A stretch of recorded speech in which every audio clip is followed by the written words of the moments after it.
अस्सलाम वालेकुम वरहमतुल्लाहि वबरकातुहू। दोस्तों क्या हाल चाल है। उम्मीद है आप सब खैरियत से होंगे। दोस्तों मैं हूं इरफान आजिज़ और आप देख रहे हैं खरगोश का ऑफिशियल यूट्यूब चैनल। दोस्तों जैसा कि आपको मालूम है कि ये आज की हमारी खरगोश बानी के कोर्स की चौथी वीडियो है और आज हम बात करेंगे खरगोश के घर। पहले कि हम वीडियो शुरू करें तो जो दोस्त हमारे इस चैनल पर नए हैं तो हमारे इस चैनल को सब्सक्राइब करें और वीडियो पसंद आए तो इसको ज़रूर लाइक करें। चलिए वीडियो की तरफ चलते हैं।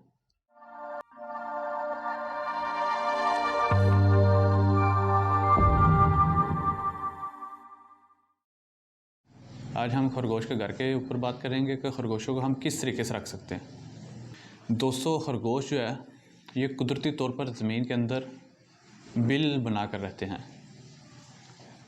और उसी बिल के अंदर सारे के सारे खरगोश रहते हैं। उसी बिल के अंदर मादा जो है वो अलग से एक नई बिल बनाती है जिसे हम सुरिंग भी कह सकते हैं और उसके अंदर अपने बच्चे पैदा करती है और बच्चे पैदा करने के बाद उसको बंद कर देती है। जब उनको दूध पिलाना होता है उस वक्त बिल को दोबारा खोलती है और जाके उनको दूध पिलाती है और दोबारा फिर उसको बंद कर देती है।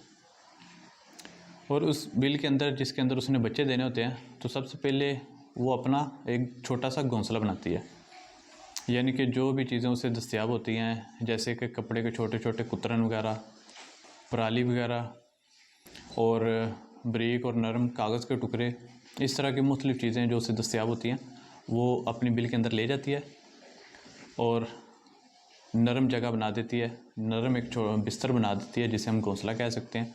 तो घोंसला बना के उस जगह पे फिर बच्चे देती है। जब घोंसला मुकम्मल हो जाता है तो उसके ऊपर अपने थोड़े से बाल भी उतार के रख देती है ताकि वो नरम हो जाए और मुलायम हो जाए।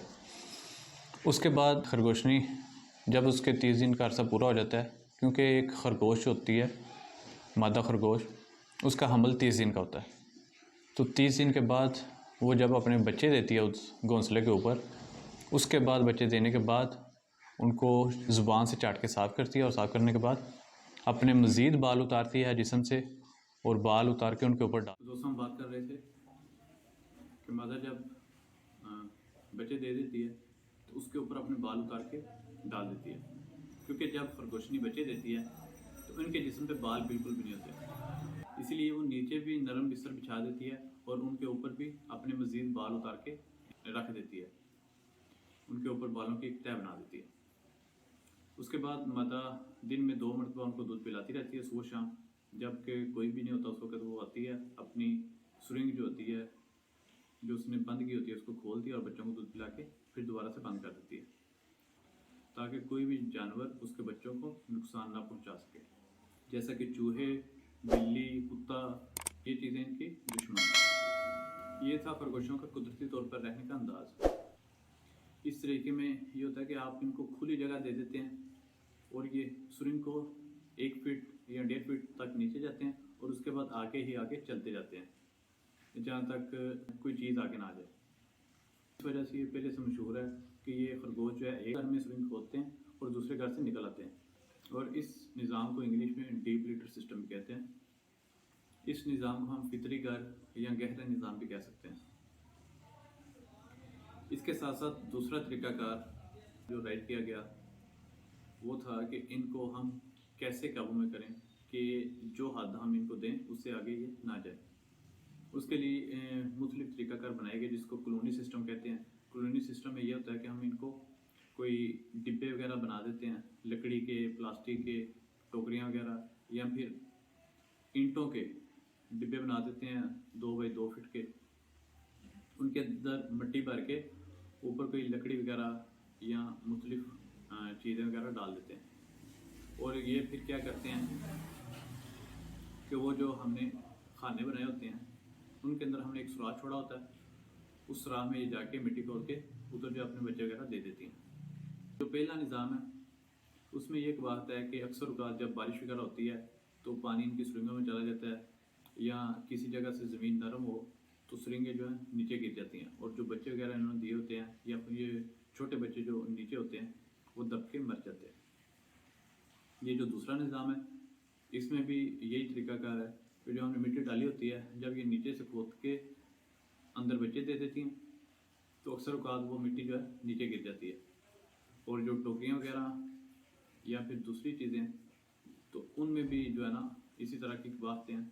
जो हमने टोकरियाँ वगैरह रखी होती हैं उसमें भी ये बच्चे दे सकती हैं। इसमें भी हमने इनको खुला छोड़ा होता है, नर और मादा इकट्ठे होते हैं। मादा जो है खुद ही मिलाप कर लेती हैं और खुद ही जो है ना वो बच्चे वगैरह दे देती हैं। ये पहला जो सिस्टम है जिसे हम गहरा निज़ाम या फितरी घर कहते हैं, और दूसरा जो सिस्टम है जिसे हम कॉलोनी सिस्टम कहते हैं। इन दोनों निज़ामों में ये एक बात है कि इनमें हमें नहीं पता होता कि किस खरगोशनी ने बच्चे दिए हैं, किसने नहीं दिए, किसने मिलाप किया है, किसने नहीं किया, कौन सी मादा हर माह बच्चे दे रही है, कौन सी मादा ऐसी है कि जिसने कई महीनों से बच्चे नहीं दिए। इस तरह से इन चीज़ों का हमें बिल्कुल भी कोई अंदाज़ा नहीं होता, कोई भी रिकॉर्ड हमारे पास मौजूद नहीं होता। इसके बाद तीसरा निज़ाम जो कि आम एक आध खरगोश रखने के लिए भी बेहतरीन है, और अगर हम तिजारती पैमाने पर फार्मिंग करना चाहें तो उसके लिए भी ये बेहतरीन चीज़ है। और इस निज़ाम को कहते हैं पिंजरों का निज़ाम। इसमें क्या होता है कि हम सारे खरगोश चाहे नर हो चाहे मादा हो उनको अलग अलग छोटे छोटे खानों में रखते हैं। एक खाने का साइज़ 2 फुट ज़रब 2 फुट या 2 फुट ज़रब 2.5 फुट या 2 फुट ज़रब 3 फुट। ये जो साइज़ होता है ये मुख्तलिफ नस्लों के हिसाब से भी हो सकता है और जानवरों के वज़न के मुताबिक आपके पास जो जगह मौजूद है उस हिसाब से भी हो सकता है। वैसे पूरी दुनिया में जो तजारती पैमाने के लिए नस्लें पाली जाती हैं उनको जो पिंजरे दिए जाते हैं उनका साइज़ 2 फुट ज़रब 2 फुट या 2 फुट ज़रब 2.5 फुट या 2 फुट ज़रब 3 फुट ये मादा के लिए होता है, और नर के लिए 1.5 फुट ज़रब 2 फुट या 2 फुट ज़रब 2 फुट बहुत होता है। और जब भी हमने क्रॉस करवाना होता है तो मादा को उठा के नर के पिंजरे में रख देते हैं। इसी तरह से ये पिंजरों का निज़ाम होता है। ये गहरा निज़ाम और कॉलोनी सिस्टम ये आपको स्क्रीन में नज़र आ रहा होगा। एक तरफ नज़र आ रहा होगा आपको, इस तरह से होता है। और ये जो पिंजरों का निज़ाम है इसमें मुख्तलिफ़ किस्म के पिंजरे आ जाते हैं। अगर आपने खरगोश पालतू खरगोश रखा हुआ है तो इसके लिए बहुत खूबसूरत सा बहुत ज़्यादा आराइश व ज़िबाइश वाला पिंजरा हो सकता है। अगर आपने खरगोशों की फैंसी नस्लें रखी हुई हैं और उनको पाल के उनके बच्चे वगैरह आप फ़रोख्त करते हैं तो उसके लिए भी मुख्तलिफ़ किस्म के पिंजरे हो सकते हैं जो कि आप साइड पे देख सकते हैं।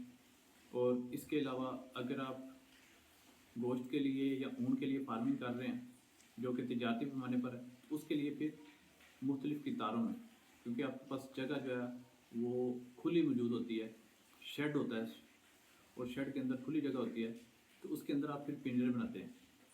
पिंजरा जो है ज़मीन से 1.5 फीट या 2 फीट ऊपर होता है ताकि जो पेशाब वगैरह मेंगनियाँ वगैरह नीचे जाती रहें और जो उनकी बू वगैरह है वो खरगोशों तक ना पहुँचे और हवा का आना जाना होता रहे ताकि खरगोश बीमारियों से महफूज रहें। खरगोश के पिंजरे जो हैं इसमें आप ये देख सकते हैं कुछ पिंजरे होते हैं जो कि एक मंजिल होती है उनकी, ज़मीन से 1.5 फीट ऊंचे होते हैं और एक मंजिल होती है।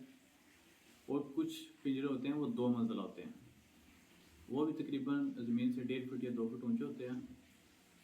या फिर आपने कुछ स्टैंड वगैरह बनाए तो उनके ऊपर रख देते हैं और एक पिंजरे से दूसरे पिंजरे का फासला तकरीबन 3-4 इंच का उसके दरमियान खला होता है और उसके नीचे ट्रे लगा दी जाती है। और कुछ पिंजरे होते हैं 3 मंजिला, उसमें ये होता है कि आपका पहला पिंजरा जो है उसके नीचे छोटा सा आप स्टैंड बना देते हैं 1 फीट का या 1.5 फीट का, और स्टैंड के ऊपर पहला पिंजरा आ जाता है और उसके नीचे ट्रे लग जाती है 2-3 इंच के वाई से। उसके बाद दूसरा पिंजरा दूसरी मंजिल और उसके बाद तीसरा पिंजरा तीसरी मंजिल। इस तरह से हर पिंजरे के दरमियान जो ट्रे का और पिंजरे के फर्श का जो दरमियानी फासला होता है वो 2 इंच या 3 इंच या 4 इंच ज़्यादा से ज़्यादा हो जाता है। और ट्रे को पीछे से डलवान दी जाती है, आगे से अगर 3 इंच है तो पीछे से 6 इंच हो जाता है जाके, ताकि पेशाब वगैरह जो करते हैं वो नीचे गिरे ट्रे में और वो बह जाए। और पीछे ड्रेन लगा दी जाती है ट्रे के एंड पे और सारा का सारा पेशाब उसमें चला जाता है, मेंगने जो है वो ट्रे में रह जाती हैं। और फिर पहली ड्रेन का सिस्टम दूसरी के साथ, दूसरी का तीसरे के साथ आपस में जोड़ दिया जाता है और सारे का सारा पेशाब नीचे आप बाल्टी वगैरह रख देते हैं उसमें इकट्ठा हो जाता है। और इसी तरह से 4 मंजिला पिंजरे होते हैं जो कि आप देख रहे होंगे। तो 4 मंजिला पिंजरे में भी ये होता है कि पहला पिंजरा ज़मीन से वो ऊपर होता है, लेकिन उसकी ट्रे और पिंजरे के फर्श के दरमियान में जो फासला होता है वो भी 2 इंच या 3 इंच होता है, और पीछे से 5 इंच या 6 इंच होता है। और इसके पीछे भी जो है इसी तरह से ड्रेन सिस्टम लगा दिया जाता है। एंड पे जो खाना होता है उसके पीछे ड्रेन नहीं लगती, वो सीधा ज़मीन पे चला जाता है पेशाब का। और बाकी पहली मंजिल, दूसरी मंजिल, तीसरी मंजिल और चौथी मंजिल, उनके दरमियान ट्रे होती है, और ट्रे और फर्श का फासला रखा जाता है ताकि उनके पाँव वगैरह जो है वो ट्रे में ना लगें, और ना ही पेशाब की वजह से उनके पाँव गीले हों, क्योंकि इनका पेशाब इनके पाँव को अगर लगता रहे तो वो बीमारियों का सबब बनता है, क्योंकि उसमें अमोनिया की मिक़दार बहुत ज़्यादा होती है। ये थे हमारे पिंजरों की इकसाम। इसी तरह से हम जो पिंजरा हम आसानी से बनवा सकें, ये पिंजरे आप खुद भी बना सकते हैं या किसी से बनवा सकते हैं या फिर हमसे भी ख़रीद सकते हैं। इसके बाद जो तजारती पैमाने पर फार्मिंग की जाती है उसमें ऐसे पिंजरों का इंतखाब किया जाता है जिनमें सफाई करना सबसे ज़्यादा आसान हो, और जो कम खर्च वाला नशीन, कॉस्ट इफ़ेक्टिव, यानी कि जो सस्ते दामों हमें दस्तयाब हो जाए, आसानी से हम उनको एक जगह से दूसरी जगह उठा के भी ले जा सकें। ऐसे पिंजरों का तजारती पैमाने की जो फार्मिंग होती है उसमें इंतखाब किया जाता है। तो जब भी आप फार्मिंग शुरू करें तो ऐसे पिंजरों का इंतखाब करें जिसमें सफाई करना सबसे ज़्यादा आसान हो और जिनके ऊपर ख़र्चा सबसे कम आए। इसके लिए जो अगर आपके पास जगह काफ़ी ज़्यादा है और आपने शेड वगैरह बना लिया है तजारती पैमाने पर, जो कि लाजमी चीज़ है, तो उसके लिए आपको एक मंजिला जो पिंजरे हैं वो बेहतरीन रहेंगे। इन पिंजरों के लिए आप चाइना जाली का इस्तेमाल कर सकते हैं, जो कि 16 गेज या 14 गेज की हो तो सबसे बेहतरीन है। नीचे जो फर्श है उसकी जाली जो है, उसके जो खाने हों वो आधा इंच ज़रब आधा इंच हो तो सबसे बेहतरीन है, या आधा इंच ज़रब 1 इंच हो जाए तो ये भी साइज़ बेहतरीन है। और जो इतराफ़ की दीवारें हैं और जो छत है वो 1 इंच ज़रब 1 इंच या 1 इंच ज़रब 2 इंच भी हो जाए, या आधा इंच ज़रब 3 इंच भी हो जाए, तो ये भी एक बेहतरीन साइज़ है। तो इस जाली को आप इस्तेमाल करते हुए पिंजरे बना सकते हैं, जो कि आपको सबसे ज़्यादा सस्ते पड़ेंगे और उनमें सफाई करना भी बहुत आसान होगा, क्योंकि वो ज़मीन से 1.5 फीट या 2 फीट। ऊपर होंगे तो सारे का सारा पेशाब और मैंगनियाँ नीचे चली जाएंगी। नीचे अगर आपका कच्चा फर्श है तो पेशाब ज़मीन जज़ब कर लिया करेगी, और जो मैंगनियाँ वो आप सफाई करके बाहर निकाल लिया करेंगे। और अगर आपका फर्श पक्का है तो फिर उसके लिए सबसे बेहतरीन चीज़ ये है कि वी की शक्ल की नाली, आप जो पिंजरों की एक लाइन लगी है हर लाइन के नीचे वी की शक्ल की आप नाली बना लें। जब जानवर पेशाब किया करेंगे, मैंगनियाँ करेंगे तो सारा नीचे चला जाएगा, और जब आपने सफाई करनी हो तो प्रेशर वाले पाइप से आप प्रेशर मारेंगे और सारे के सारे पेशाब और मैंगनियाँ वगैरह नाली के एंड पे। जैसे आप तजारती पैमाने पर खरगोश की फार्मिंग करने के लिए पिंजरों का इंतखाब कर सकते हैं। दोस्तों, ये थी हमारी आज की वीडियो। इसी के साथ हम वीडियो ख़त्म करते हैं। इंशाअल्लाह ताला मुलाकात होगी फिर किसी नई वीडियो के साथ। तब तक के लिए अल्लाह हाफिज़।